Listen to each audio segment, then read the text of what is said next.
Welcome into Seahawks Today. I am your host, Will Ortner, and Seahawk fans, we just got great news about this Seattle Seahawks defense. I'm not going to tell you exactly what it is just quite yet because we have to get into some business, but it is great news for your favorite team, 12s.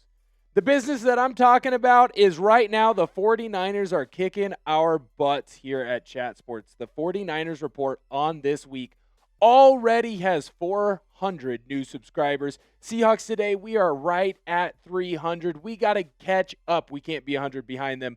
So if you have not had a chance to subscribe to the channel, make sure that you do so now. We really appreciate it.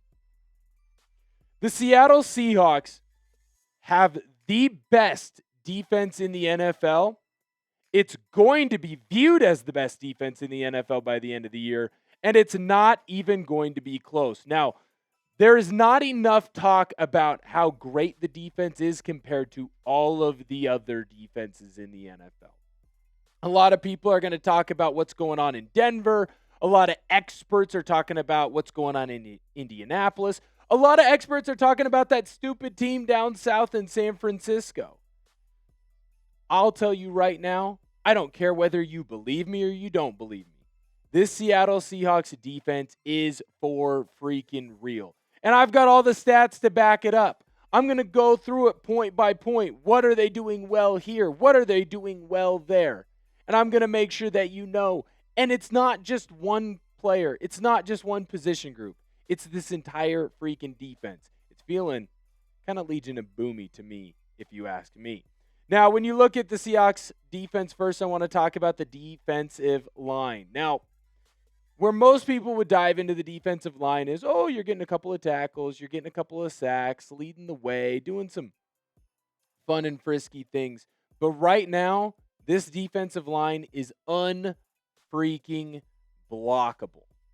And I'm going to lump in the edge rushers into this as well because Seattle's been using DeMarcus Lawrence, Uchenna Nwosu, Boye Mafe, Derek Hall in more of a on-the-ball linebacker type of situation so they get put into this group here. Right now, you're just rushing for and getting to the quarterback. Against the Arizona Cardinals, you had 6 sacks in this game. 6 of them. I came into the game beforehand saying, hey, you need to get after Kyler Murray. He holds onto the ball way too long, and that offensive line is not strong enough to block you. And what did this defense do? Led by Uchenna Nwosu in his game-leading 2 sacks, you got to the quarterback. Right now, here's your Seattle Seahawks sack leaders.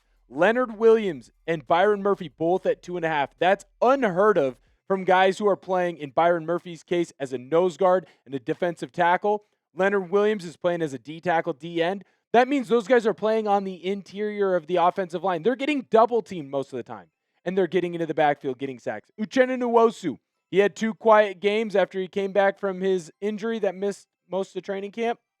2 big sacks in this game. Frankly, he could have had another 3rd or 4th if he wasn't being held. Jarran Reed's got 1. Here's what you don't realize, or maybe you have because a lot of you Seahawk fans are very smart. Every single one of those players that are on your sack leaders play with their hand in the dirt. Right now on the year, you have 12 sacks. I just did the math. 8 of them are coming from your defensive line. That's gigantic because it means you're not forcing yourself to blitz to get to the quarterback. You are trusting that your defensive line is going to win 1-on-1, sometimes 2-on-1 in the cases of Murphy and Leonard Williams, to win 2-on-1 matchups. And they are, and they're getting pressure on the quarterback, and they're not allowing Brock Purdy, Kyler Murray, Spencer Rattler, Aaron Rodgers to sit back in the pocket and pick you apart. Now you're able to rush 4 and sit 7 back in coverage. Now you can afford to double team a wide receiver on the opposing team and still trust that you'll get home and that there will be time for your corners to cover in a reasonable manner. This defensive line is what's making this defense elite right now. And here's the thing. They're only going to get better just by looking at the numbers. Uchenna Nwosu is finally healthy. He's finally getting his body back underneath him, and you saw it performed on Thursday night.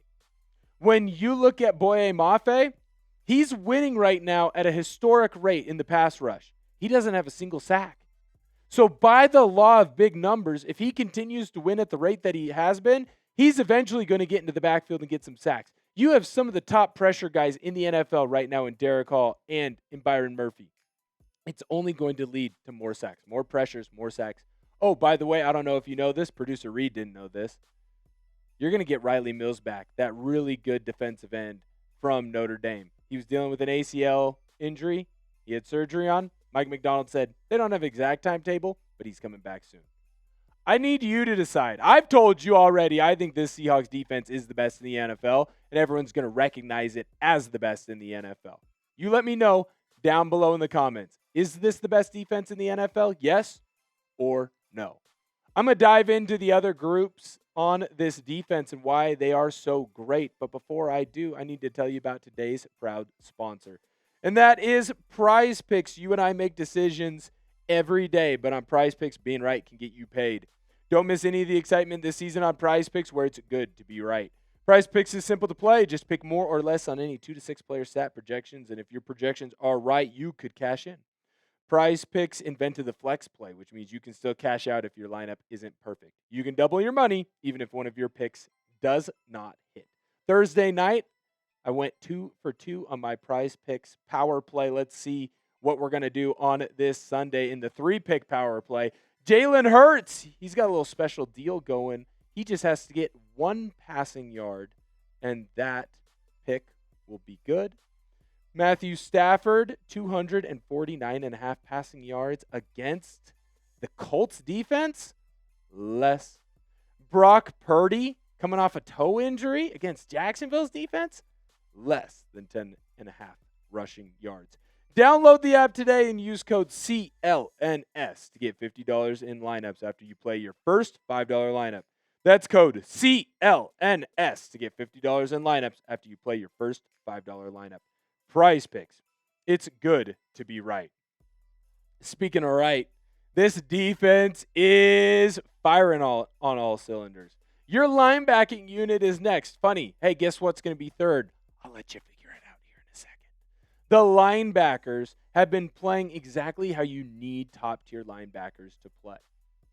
Ernest Jones has completely changed this defense since you brought him in last year. And it's not because he's the number 1 linebacker in the NFL right now. If I came up here and I told you that, that just would not be factually true.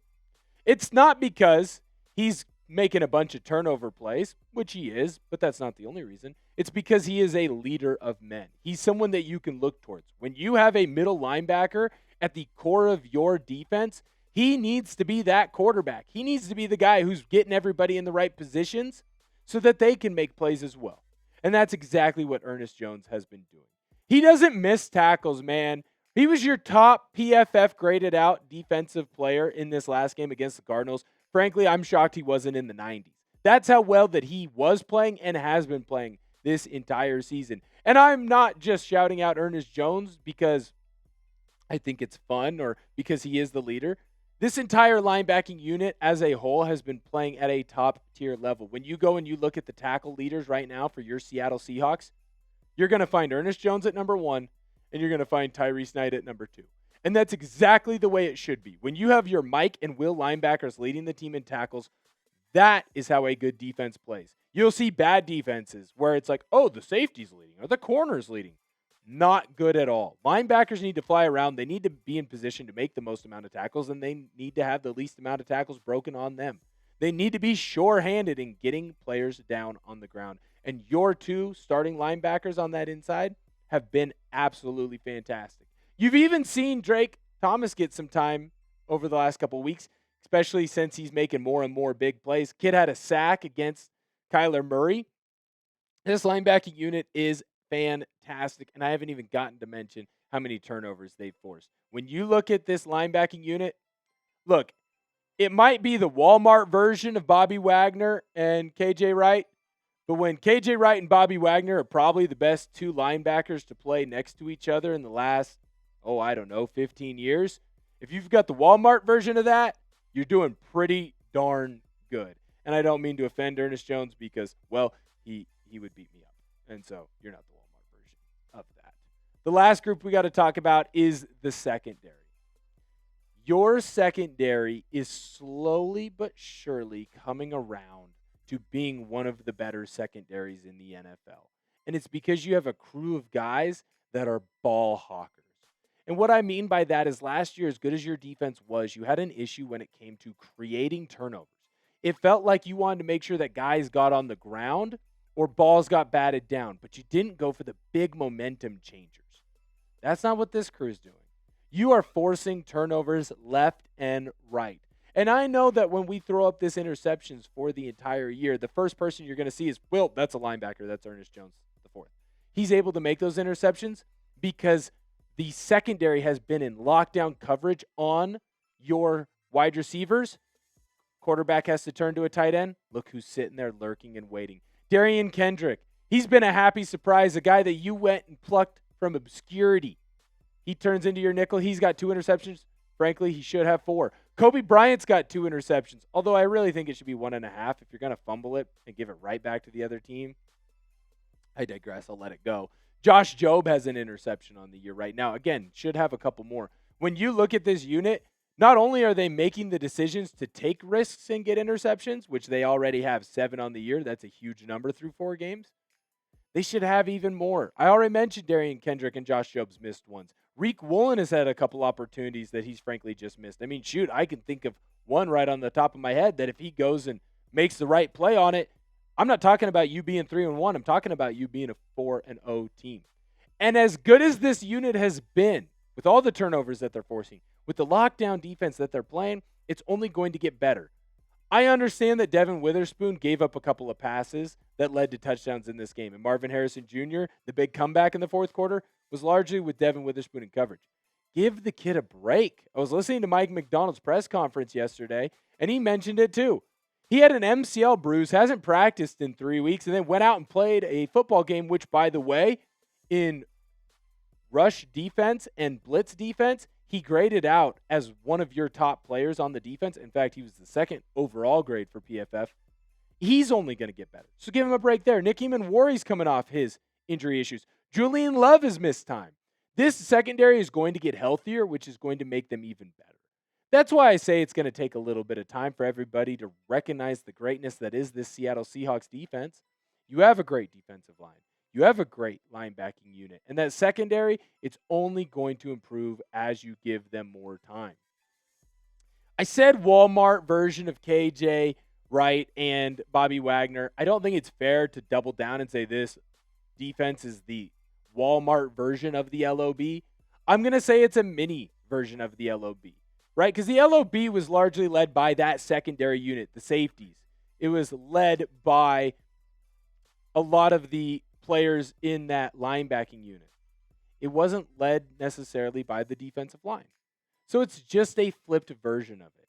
And this is great news for you, Seattle Seahawks fans. You have one of the best defenses in the NFL again. The last time you had one of the best defenses in the NFL, frankly, the best defense in the NFL, you won a Super Bowl. You should have won 2. I'm not saying that this is a Super Bowl team this year. But I'm telling you, you're laying the foundation for that Super Bowl to come. And it's with this defense. Subscribe to the channel if you haven't already. We've got Seahawks videos coming out every single day. You don't want to miss it. Until next time, I'll see you later.